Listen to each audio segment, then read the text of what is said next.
Bella a tutti ragazzi, ben ritrovati in un nuovo video del Mercato Batta Napoletano. Come state? Spero tutto bene.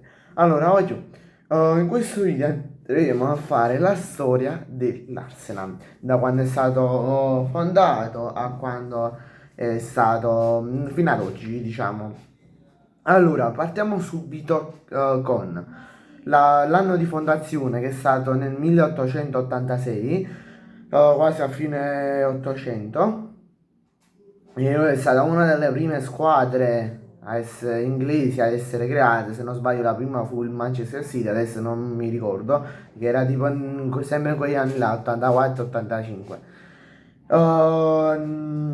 L'Arsenal si trova a Londra, è una squadra londinese. Il suo simbolo principale è un oggetto di guerra, diciamo, incluso anche nel suo logo. C'è il cannone. Il logo, diciamo, i colori principali sono, il colore principale è il rosso. La confederazione in cui si trova è la UEFA, la federazione invece è la FA. La FA. Poi i proprietari, diciamo, del club londinese sono Crank Sport e scusate per la pronuncia, Entertainment. Scusate sempre per la pronuncia.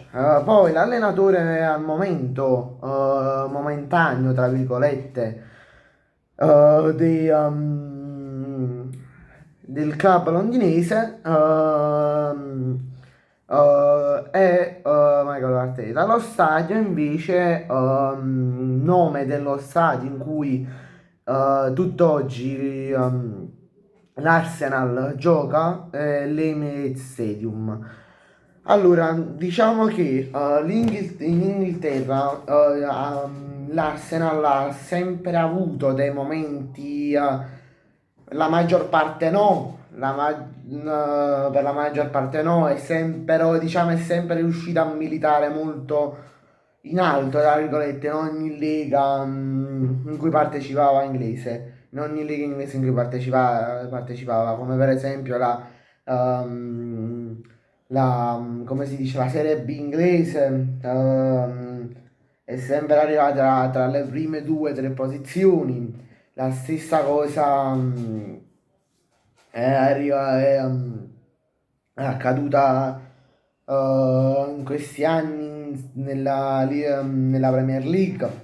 Poi, se non sbaglio, non mi vorrei sbagliare, adesso non mi ricordo, l'ha vinto l'Arsenal quest'anno, sì, l'ha vinto l'Arsenal, che tra virgolette è finito, diciamo, tutto un ciclo di secondi posti indietro a Manchester City al Liverpool e tutto questo.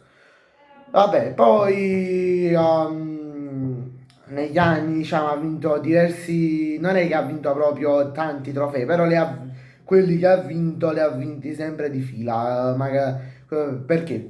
Perché l'Arsenal ha vinto circa 14 campionati con questo della stagione 25-26, la maggior parte dal terzo all'11°, se non sbaglio, ma non mi vorrei sbagliare, le ha vinti di fila quasi ogni stagione, alcuni una stagione sì, una stagione no, ma non mi vorrei sbagliare. Vabbè, poi ha vinto anche le coppe, la Coppa d'Inghilterra, cioè ne ha vinte 14 l'Arsenal, poi ha vinto due coppe di Lega inglese, una Community Shield. Poi a livello di trofei internazionali, l'Arsenal club inglese è riuscita a vincere stranamente, a parer mio non lo sapevo sto fatto, solo due trofei, cioè una coppa delle coppe, che sarebbe, se non sbaglio, la Champions League negli anni 80-90, e poi una coppa delle fiere. Bene ragazzi, grazie a tutti per la visione, ci vediamo domani in un prossimo video, mi raccomando iscrivetevi al canale e lasciate un bel like. Ciao, aiuto!